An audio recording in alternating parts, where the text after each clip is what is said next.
আবার এসব জঞ্জাল নিয়ে বসেছিস? সকাল থেকে খাওয়া নেই দাওয়া নেই, সবসময় এসব নিয়ে পড়ে থাকলে হবে? জঞ্জাল বলছো কেন মা? এগুলো তো ইতিহাস।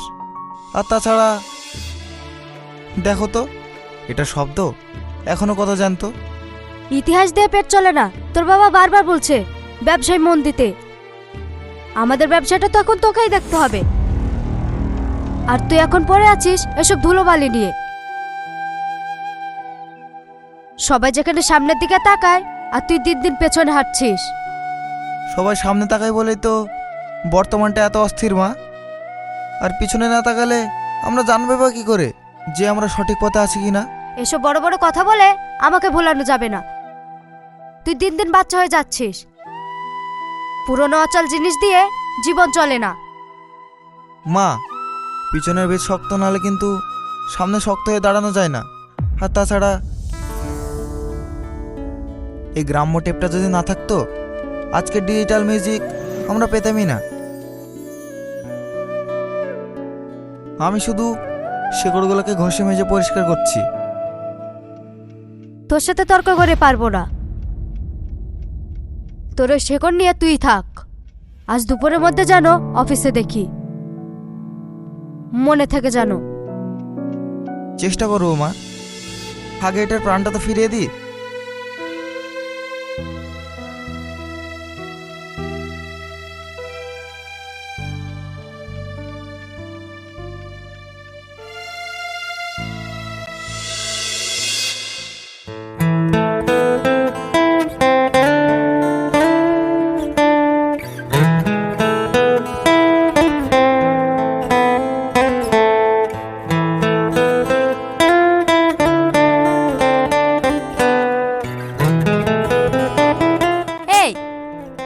রেডিওটা আমার দাদুর ছিল, এটা আমি নিতে এসেছি।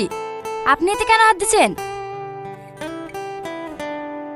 আসলে এই পুরনো রেডিওটা দেখে খুব মায়া লাগলো।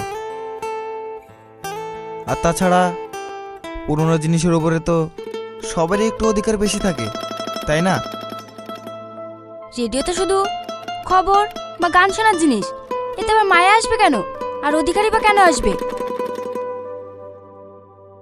রেডিও তো শুধু সুর শোনায় না, পিছনের অনেক স্মৃতিও ধরে রাখে। আপনি কি তবে সেই স্মৃতি ফিরিয়ে নিতে এসেছেন? স্মৃতি স্মৃতি তো মানুষ ভুলে যায়। আপনি তো দেখছি বেশ অদ্ভুত কথা বলেন।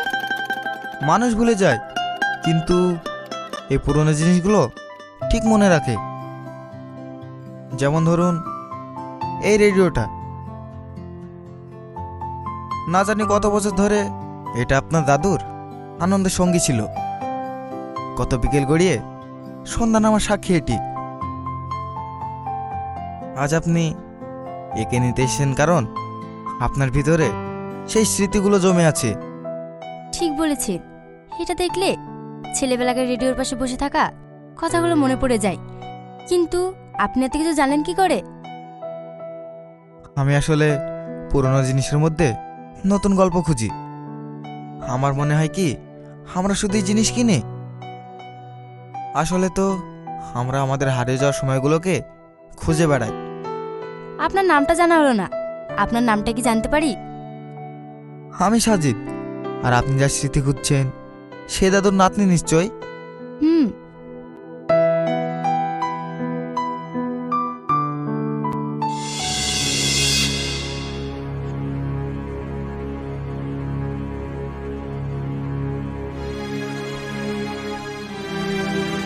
এই, এত রাত পর্যন্ত বাইরে কি করছিলি? বাড়িটা কি তোর একার মগের মুলুক যে যখন কিছু বাড়ি ফিরবি? ভাই, নীলু চাচার দোকানে গিয়েছিলাম দাদা সেই রেডিওটা খুঁজতে, তাই একটু দেরি হয়ে গেল। ওসব ভাঙাচোরা রেডিও দিয়ে কি হবে? শোনি না, আমার বন্ধু আকাশের সাথে তোর বিয়ের পাকা কথা বলে ফেলেছি। আকাশ ছেলে হিসেবে দারুণ, ওদের স্ট্যাটাসও ভালো। ওসব বাজে বাজে দোকানে ঘোরাঘুরি না করে নিজের ভবিষ্যতের কথাটা একবার ভাব। আরে আশারুল, মেয়েটা তো এইমাত্র ফিরলো, ওকে আগে ফ্রেশ হতে দাও, তারপর এসব নিয়ে কথা বলো। তুমি চুপ করো। তোমার আজকারা পেয়ে পেয়ে মেয়েটা আজ মাথায় উঠেছে। কাল থেকে যেন সব ফালতু কাজে তোকে বাইরে না দেখি, কথাটা যেন মনে থাকে।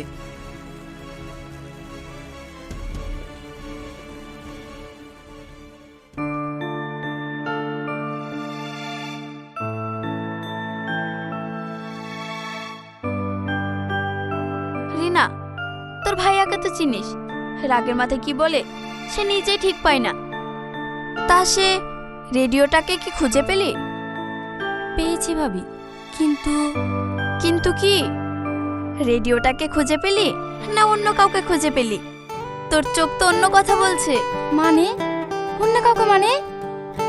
দোকানে কি কারোর সাথে দেখা হলো? যার কথা ভাবছিস এখন আমাকে বলতে পারিস, আমি তো তোর ভাইয়ের মতন মেজাজি নয়। ধুর ভাবি, যা তা বলো না তো, আমি এখন ফ্রেশ হয়ে আসি।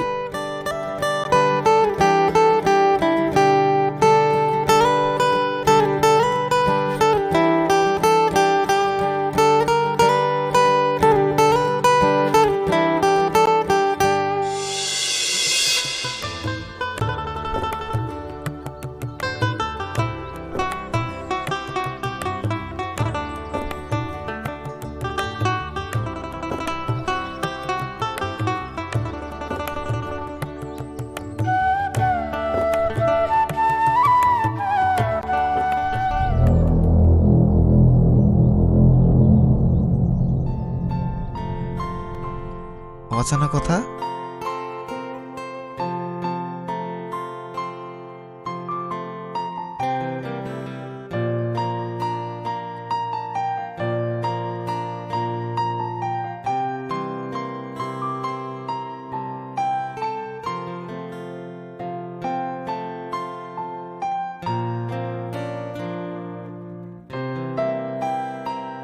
আরে এটা তো একদম সাদা কাগজ।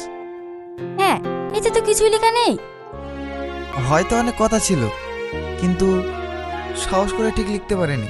হয়তো কোনো লাজুক প্রেমিক ছিল, সে হয়তো বলতে চাইছিল তোমায় খুব ভালোবাসি। আর মেয়েটা যে উত্তর দিত সে হয়তো বলেও দিয়েছে।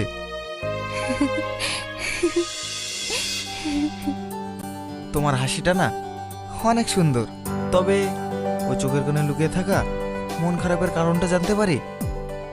মন খারাপ কি আর এমনি এমনি আসে? আমার জীবনটা ওই খাঁচার পাখির মতো।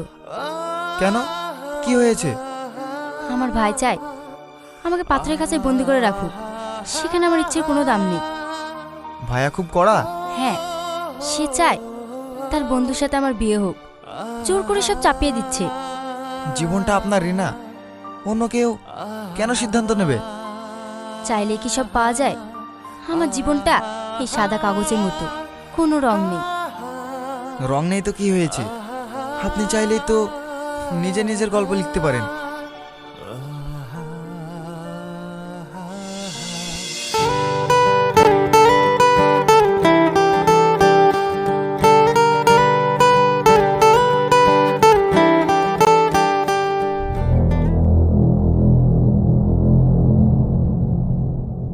এসব জং ধরা লোহা দিয়ে ঘর ভরে লাভ কি?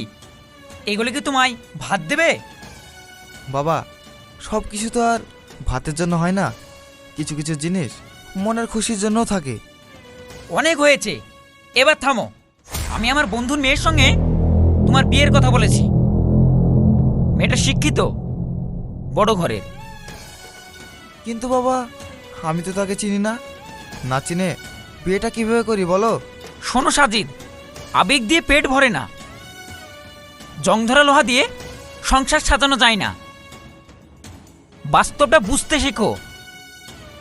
বাবা, জংদারা লোহাটা এক সময় তরোয়াল ছিল, তারও একটা ইতিহাস আছে, আর আমি সেই ইতিহাসকে শ্রদ্ধা করি। ইতিহাস দিয়ে সংসার চলে না। তোমার এই অদ্ভুত শখ ছাড়ো। কাল বিকেলে আমি ওদের বাসায় যাব, তুমি আমার সঙ্গে যাবে, এটাই শেষ কথা। জোর করে কি সব হয় বাবা? মানুষ তো মাটির পুতুল না, তাই যে যেখানে ইচ্ছা বসিয়ে দেবে। মাটির পুতুল না হতে পারো, কিন্তু আমার ছেলে তো, আশা করি অবাধ্য হবা না।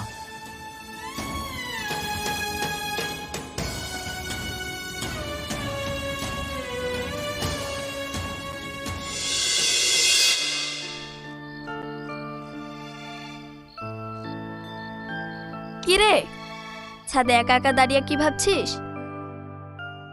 কিছু না ভাবি, মনটা ভালো নেই। ওই সাজিদ ছেলেটার কথা ভাবছিস যে নীলু মিয়ার দোকানে রেডিও খুঁজতে সাহায্য করেছিল? সত্যি বলবো ভাবি, ওই ছেলেটা একদম অন্যরকম। ওর সাথে কথা বললে মনে হয় আমি আমার নিজেকেই খুঁজে পাচ্ছি। তার মানে তুই ওকে পছন্দ করিস? হ্যাঁ ভাবি, কিন্তু ভাই আমার অন্য জায়গায় বিয়ে ঠিক করে রেখেছে। এখন আমি কি করব? কি করবি মানে? আমাদের বংশের মান সম্মান তুই ধুলো মিশিয়ে দিবি? ভাই, তুমি এখানে? হ্যাঁ আমি এখানে। তুই এই রাস্তার ছেলের সাথে প্রেম করছিস? তোর ফোনটা দে বলছি। আশারুল, শান্ত হও। ও ছোট মানুষ, ওর ভুল হতেই পারে। এভাবে চিল্লাচিল্লি করো না। তুমি একদম চুপ করো শামিমা। তোমার আশকারাতেই ও আজ মাথায় চড়েছে। আজ থেকে তোর বাড়ির বাইরে যাওয়া বন্ধ, ঘরে থাকবি, কোনো ফোন নেই।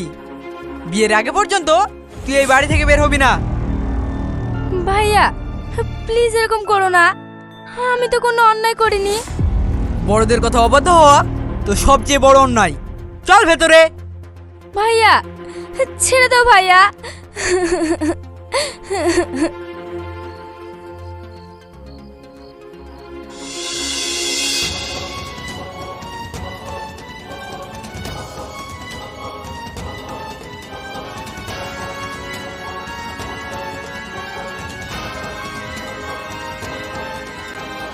সাজিদ, তুমি এখানে দাঁড়িয়ে আছো? তাড়াতাড়ি পালাও, ভাই লোক বললে আসছে।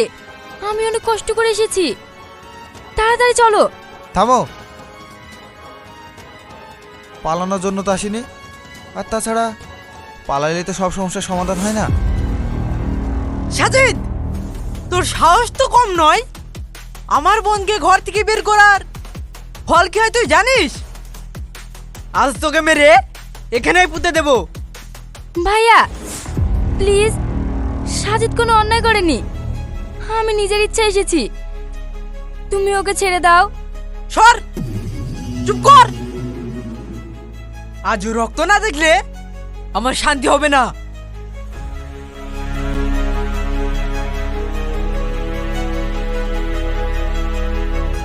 আশারুল ভাই, ঘৃণা করার জন্য অনেক সময় পাবেন, কিন্তু ভালোবাসার জন্য সময় খুবই কম।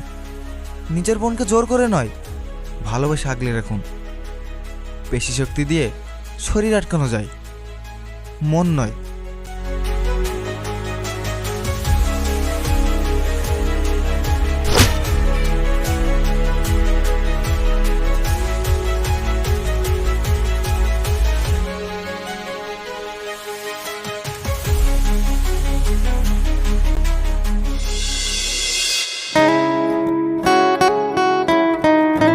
বসেন। তা আপনি এখানে? তৌফিক সাহেব জানলে তো লঙ্কা কাণ্ড হয়ে যাবে। জানি, কিন্তু বাড়িতে বসে থাকতে পারলাম না। মা হয়তো আর ছেলের রক্তাক্ত দেখতে পারে না, তাই। কিন্তু পরিস্থিতি তো এখন নিয়ন্ত্রণের বাইরে। আর আসলে যা শুরু করেছে, আমি তো খুব ভয় পাচ্ছি। আর তাছাড়া রিনা খাওয়া দাওয়া না করে ঘরে বসে বসে কান্না করছে। আমি এসেছি এই যুদ্ধটা থামাতে। আমাদের পুরুষরা তো শুধু জেদ বোঝে, আমরা তো মা। মা হয়তো আমরা মায়া বুঝি। আমি কি করব বুঝতে পারছি না। একদিকে আমার স্বামী আর অন্যদিকে রিনার জীবন। শামিমা, আমার সাজিদটা একটু অন্যরকম। ও হয়তো সবার মতন বিষয়ই না, কিন্তু ও হীরা চিনতে ভুল করেনি। হীরা মানে? আপনার ননদ রিনা, সে আমার সাজিদের কাছে দামি হীরা। সে হীরা রক্ষা করার জন্য আমার সাজিদ নিজের জীবনের ঝুঁকি নিয়েছে। রিনাও সাজিদকে খুব ভালোবাসে। তাহলে আমরা কেন চুপ থাকবো? ছেলেদের এই ঘৃণা থেকে আমাদের সন্তানদের বাঁচাতে হবে। আপনি কি আমার সাথে আছেন? হ্যাঁ, আমিও আপনার সাথে আছি।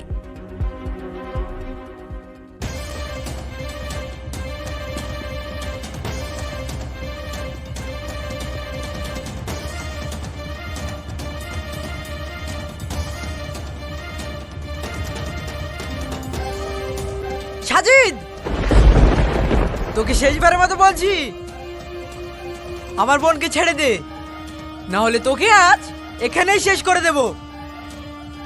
মরতে হলেও আমি এক ধাপ পিছু হাঁটবো না আশারুল ভাই। সাজিদ, তোর এত জেদ? যে ছেলে কোনোদিন সিরিয়াস ছিল না, সে আজ নিজের বাবার বিরুদ্ধে কথা বলছে। চাচা যান, ও কোনো কিছুর জন্য প্রথমবার লড়াই করছে। দেখুন, ছেলেটা রিনার জন্য মরতেও রাজি। তুমি ওদের পক্ষ নিচ্ছ, তাহলে আমার মান সম্মানের কি হবে? বোনকে জোর করে বিয়ে দিলে সম্মান বাড়ে না। সাজিদ, তুই কি সত্যি রিনাকে খুশি রাখতে পারবি? বাবা, আমরা হয়তো অনেক বড় লোক না, তবে আমি কথা দিচ্ছি আমি রিনাকে অনেক খুশি রাখবো। রিনা, তুই কি সত্যি সাজিদের কাছে খুশি থাকবি? হ্যাঁ ভাই, আমি ওকে ছাড়া কাউকে চাই না। ঠিক আছে, আমি আর বাধা দেব না। সাজিদ, আমার বোন যেন কোনোদিন না কাঁদে। আজ আমি বুঝতে পারলাম যে কোনো দিন ভালোবাসা আটকানো যায় না। চল সাজিদ, রিনাকে নিয়ে বাড়ি চল, আমি আজই তোদের বিয়ে দেব।